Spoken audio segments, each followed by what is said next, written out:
Жаздың жаймашуақ күнде мен өмірге келдім. Көк аспан мен жасыл дала арасындағы тыныштықтың трактордың гүрілі ғана бұзды. Анама толғақ ұшып, әкем маған көмектесуге асықты. Трактор кабинасында шала шарпа ғана қарап, көмек жоқ екенін түсінген әкем. Шыда жаным, бәрі жақсы болады деп, жүрегіндегі үрейді жасырып жатып, мен дүниеге келген екенмін. Сол сәттен бастап мен үшін жайлау тоған жер ғана емес, ерекше орынға айналды. Бірақ өмірдің ауыртпалығы бізді ерте есейтіп жіберді. Анам бізді туыстарының үйіне қалдырып, алыс жайлауда мал бақты. Үйдегі ауыр тіршілік бізге, балаларға жүктелді. Таң ата тұрып мал жайып, отын жарып, суды тасу біздің күнделікті міндетіміз. Аштық пен тоқтықтың ауысқан күндері жүрегімізді қатайтты. Мектепке көңіл бөлінбеді. Кітаптар мен дәптерлеріміз жоғалды, ал оқуда табысты болмадық. Анам сирек келетін, тек сол кезде ғана кішкене тәттілер мен ойыншықтарға қуанып, қысқа мерекеміз болды. Қалған күндеріміз еңбек пен шыдамның сынағы еді. Туысқан үйде өмір қиын болды. Олар бізді еркелетпеді. Өз наныңды өздерің табыңдар деп жиі айтатын. Әпкем мен жездемнің арасында ашық қатынастар барын көріп, менің жас жүрегімде құпия сезімдер оянды. Туысымыздың үйіндегі өмір жат жердегі күрес секілді болды. Үйдің іші тыныш емес, бірақ менің ең үлкен мұңым әпкем мен жездемнің арасындағы құпия қарым-қатынас еді. Бір түнде бөлмемде жатқанымда олардың дауыстары, сыбырлары мен аңқылы менің жастық армандарымды бұзып, жүрегімде белгісіз толқу оятты. Қанша жас болсам да, бұл сезім мені шексіз шаттыққа, ұятқа да бөліп отырды. Бір кеште әпкем болмай, мен және жездем екеуміз ғана қалдық. Ол маған жылы қарады, қолымды ұстап жақындап келді. Сол сәтте жүрегім дүрсілдеп, есімнен танып қала жаздадым. Бірақ есік ашылып, әпкем кіргенде бәрі үзілді. Келесі күні ауылға бұзылған қыз деген сөз тарап, мені жаным сынып жыладым. Ауылдағы сөккен сөздерден қашып, менің жолым жайлауға алып барды. Күннің ыстығы мен желдің сыбыры арасында өзімді қайта таптым. Жанкелді малшының кенже ұлы Арман жайлауға келді.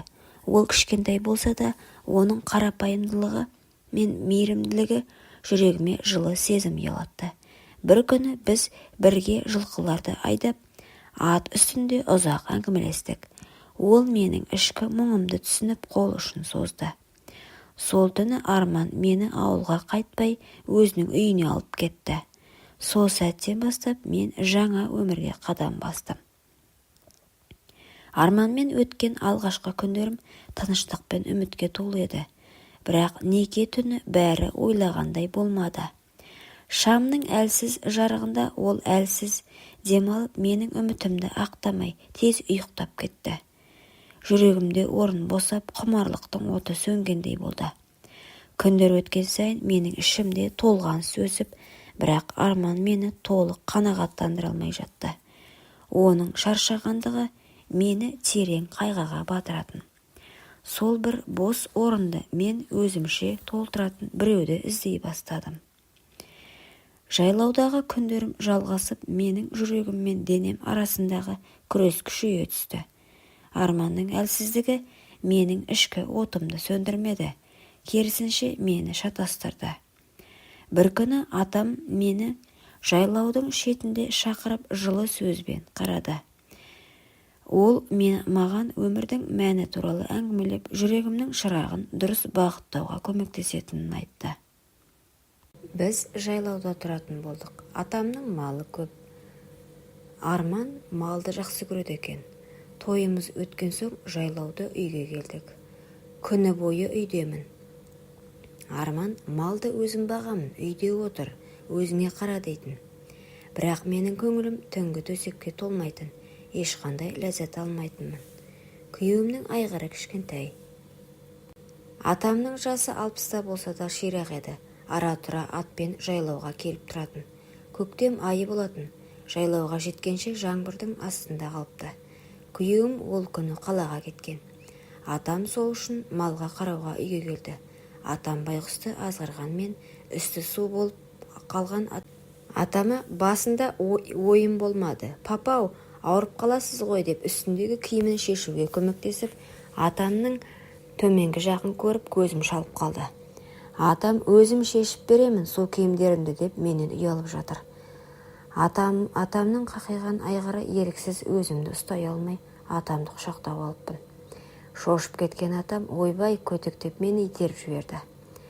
Мен шешініп тастап атамды азғырып жас биеге шапқан айғырдай болдым. Сол түннен кейін атам жайлауға жиі келгіштеп кетті. Бір күні одан да жалықтым. Қияли болдым. Күйеуіммен атамды алдап арбап біраз ақша алып қалаға тайып тұрдым. Қалада пәтер жалдап, әртүрлі еркектермен таныстым. Алғашында бұл өмір маған құмарлықтың жалындай қызық көрінді. Бірақ уақыт өте келе ол жалын мені жанымнан бездіріп тұншықтырды. Клиенттер арасында қаталдары да, дүрекілері де болды. Бір күні кеште мені қорлаған екі еркек, сол оқиғаның ауыртпалығы менің жанымды әлі күнге дейін жаралайды. Содан кейін денсаулығым нашарлап ұзақ ауырдым. Қаладағы өмір маған бақыт емес, өкінуден басқа ештеңе әкелмеді. Ауылға оралғанда күйеуім мені қабылдамай алыстап кетті. Қоғамның алдында жеңіл жүрісті деген сөз тарап, менің өмірім қара бұлтқа толды. Ауылға қайта оралғанда жанымдағы ауыртпалықты көтеріп жүрдім. Туыстардың сыны мен қоғамның салған айыптауынан өзіме деген сенімім шайқалды. Бірақ мен өмірдің әр ауыртпалығынан сабақ ретінде қабылдауға бел будым. Өткенім мені бұзуға емес, күшейтуге тиіс еді. Жанымдағы жаралар баяу жазыла бастады. Енді мен өзімді құрметтеп, өз жолымды табуға ұмтылдым. Өмірімнің әр қиындығы мені шыдамды, мықты етті. Қазір мен сендерге айтарым, өзіңді құрметте, өзіңнің қадіріңді біл, қиындықтан қорықпа, бірақ өзіңді бағаламаған жолға түспе. Өмірдегі шынайы бақыт, өзіңмен үйлесімді өмір сүру. Құрметті оқырман, өмірден алынған шынайы оқиғаларды тыңдағыңыз келсе, менің арнама тіркеліп, лайк, комментарий жазып қолдап кетіңіздер. Келесі кездескенше.